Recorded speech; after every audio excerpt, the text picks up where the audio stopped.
Marami ka bang mga tanong sa isipan o di naman kaya ay curious ka sa maraming bagay?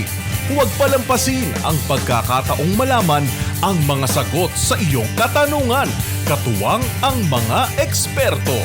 Sama-sama nating alamin at tuklasin sa mga pag-aaralang sagot sa iyong curiosity mula sa Expert's Opinion.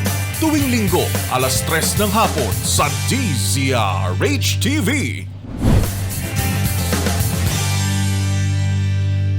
Isang panibagong linggo na naman ng programang magbibigay kasagutan sa inyong mga katanungan.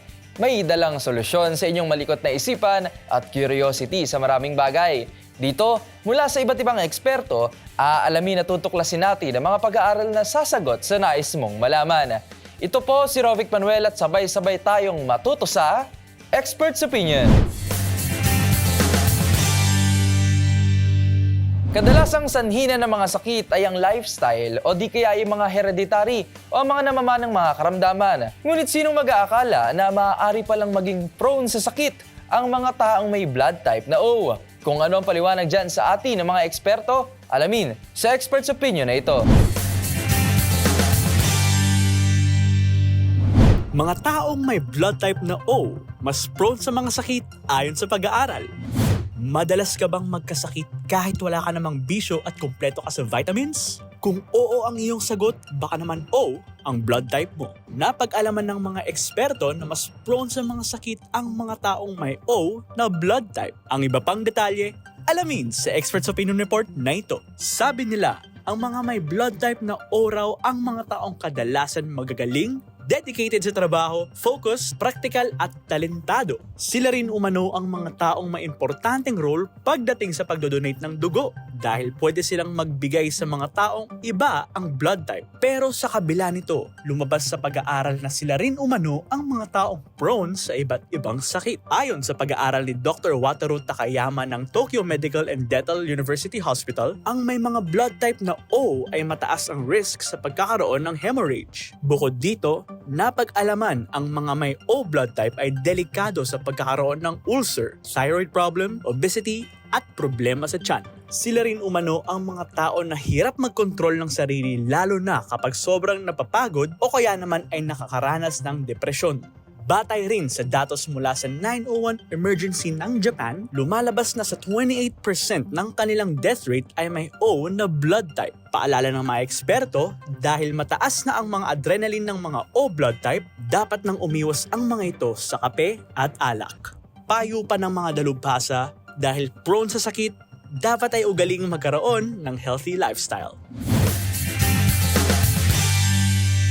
Alam naman natin na ang pagsasailalim sa isang operasyon ay kritikal at delikado, lalong-lalo na sa sakit na maaaring maramdaman dito. Ngunit, alam nyo ba na ayon sa mga pag-aaral, ang pakikinig pala sa music o tugtog ay nakatutulong upang makabawas sa sakit habang sumasailalim sa operasyon? Kung bakit at paano, alamin sa Expert's Opinion na ito. Pakikinig ng music habang sumasailalim sa operasyon, nakatutulong para mabawasan ang sakit ayon sa mga eksperto.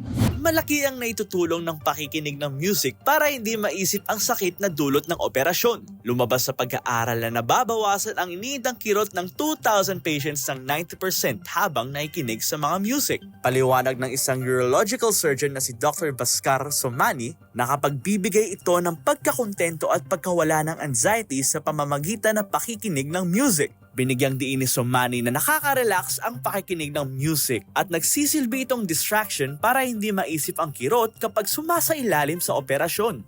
Dahil dito, kinokonsiderang mas praktikal ang libreng sound trip sa oras ng medical operation. Para naman sa mga adan o mga kalalakihan itong balita na to, kayo ba ay madalas na gumamit ng mobile phone at halos wala ng panahon sa ibang physical activities? Nako, alam nyo ba mga labis na paggamit ng cellphone ay maaaring magdulot ng infertility o hirap sa pagbuo ng anak? Kung ano ang paliwanag dyan ng mga eksperto, alamin sa Expert's Opinion na ito. Madalas na paggamit ng cellphone maaaring magdulot ng infertility sa mga lalaki. Ayon sa eksperto, nakakaapekto sa kakayahang mag-anak ng isang lalaki ang madalas na paggamit ng cellphone ayon sa pag-aaral. Sa sanipuersang pag-aaral ng University of Geneva at Swiss Tropical and Public Health Institute, sa halos 3,000 lalaking Swiss edad 18 hanggang 22, naitala na ang madalas na paggamit ng cellphone ay nakakaapekto sa kalidad ng semilya ng mga lalaki. Sa naturing pagsusuri, isinaalang-alang ang kalusugan at uri ng pamumuhay ng bawat kalahok at ayon sa resulta ng pag-aaral, nasa 20% ang ibinaba ng concentration ng semilya ng mga kalahok na lalaking madalas na gumamit ng mobile phone kumpara sa mga bihira lang na gumamit. Ang porsyentong ito ay malaking dagok sa mga mag-asawang gustong magkaroon ng anak. At ilan nga sa mga naitalang sanhi ay radiation mula sa mobile phones, stress, diet, paninigarilyo, at pag-inom ng alak. Gayunpaman, walang napatunayang epekto ang paggamit ng cellphone sa mababang motility o paggalaw ng semilya at walang ugnayan ang pisikal na distansya sa cellphone sa pagbaba ng kalidad ng semilya. Samantala para naman sa mga kababaihan ito at maging sa mga kalalakihan na rin, isa kasi sa mga maiinit na isyong nakikita at naririnig natin araw-araw ay ang usaping cheating at breakups ng mga mag-partner. Pero alam nyo bang may ilang senyales pala upang agad nating malaman kung ang isang lalaki ay handa bang seryosohin ka sa inyong relasyon? Kung ano ang senyales na yan, alamin sa Expert's Opinion na ito. 4 na senyales na hindi ka talaga niya gustong pakasalan, ayon sa eksperto. Are you hearing your wedding bells ringing? O kaya naman ay nasa proseso na kayo ng pag-aayos ng inyong kasal? Yun nga lang sa kabilang banda, tila ba ikaw o siya ay hindi sigurado kung dapat ba ninyong ituloy ang iyong kasal? Nako, ayon sa mga eksperto, sa pag-ibig at relasyon, baka naman wala kasi talagang forever sa inyo at baka namang pinipilit nyo na lang. Paliwanag ng mga eksperto, hindi biro ang buhay may asawa. Kaya hindi rin biro ang ibigay ang iyong I do. Kaya naman, bago ka pa man humarap sa altar at magpatali sa iyong soon-to-be na sana, pagnilayan mo na ang 4 na mga senyales na ayon sa mga eksperto, ay mga pag-alala na baka hindi talaga kayo ang forever. Simulan natin yan sa number 4. Your efforts are next to nothing. Nag-set ka na ba ng special date, romantic, or unique date? Lahat ng mga kaswitan sa iyong katawan ay binuhos mo na. Pero wala pa rin sa kanyang bottom line. Your effort is totally wasted. Kapag ganyan na ang kinikilos ng mga babaeng plano mong pakasalan, nako bro, payo ko sa'yo, mag-isip kang mabuti kung siya na ba talaga. Tandaan mo bro, kapag naikasal ka sa kanya, wala nang bawian yan. Number 3, lahat na lang ay kasalanan mo na. Kahit siya pa ang may kasalanan, sa'yo pa rin ang bunto ng lahat ng sisi. Wala kang karapatang tumanggi o hindi sumang-ayon. Kahit man balibaliktarin mo ang mundo, ikaw pa rin ang kanyang sisisihin. Wala kang laban at wala kang karapatang lumaban. Wala Pinili mo yan Number 2, wala na siyang nakikitang maganda tungkol sa'yo. Nagpakagwapo ka na, nagbihis ka ng maganda, pinagsilbihan mo siya, pero ang tingin niya pa rin sa'yo ay isang basura. Ikaw na nga ang nasaktan na natili ka pang talo. Number 1, magkaiba kayo. You don't share the same vision. Yun, ganun kasimple. Kapag nararamdaman mo nang hindi nagtutugma ang iyong mga paniniwala tungkol sa buhay, signal na yan bro. Hindi kayo para sa isa't isa. Tandaan, masakit sa bulsa ang magpakasal. Paano pa kaya ang babaeng papakasalan mo sana ay hindi ka pala matatanggap?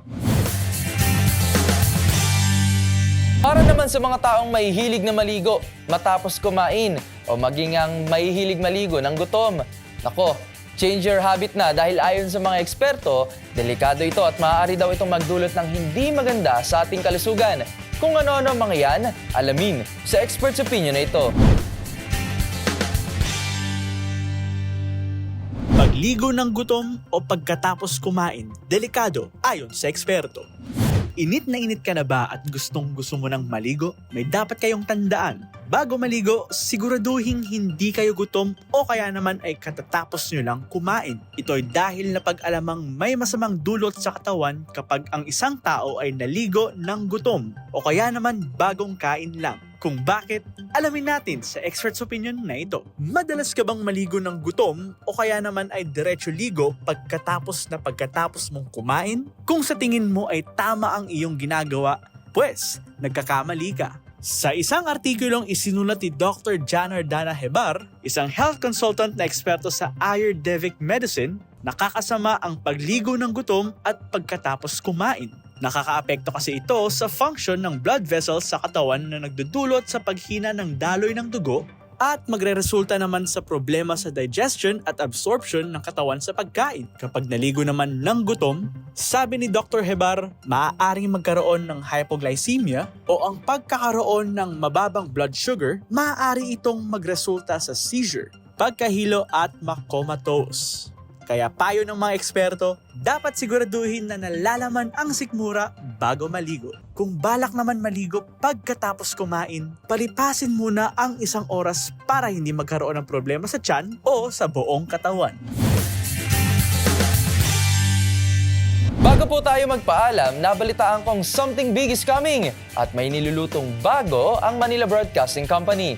Kung ano ba yung mga kapanapanabik na mangyayari sa MBC, abangan po natin sa mga susunod na araw. Siyempre, kasama pa rin ang DZRH, DZRH TV at ang ating mga kapatid sa iba't ibang FM stations ng ating himpilan. At yan ang mga kasagutang hatid sa atin ng mga eksperto. Sa episode na to, sana'y nabigyan naming solusyon ang mga katanungang bumabagabag sa inyong isipan at nabigyan rin namin kayo maging ng bagong kaalaman. Muli, ito si Rovic Manuel. Samahan niyo ako muli sa susunod na linggo at sabay-sabay na matuto dito lang sa Expert's Opinion. Marami ka bang mga tanong sa isipan o di naman kaya ay curious ka sa maraming bagay?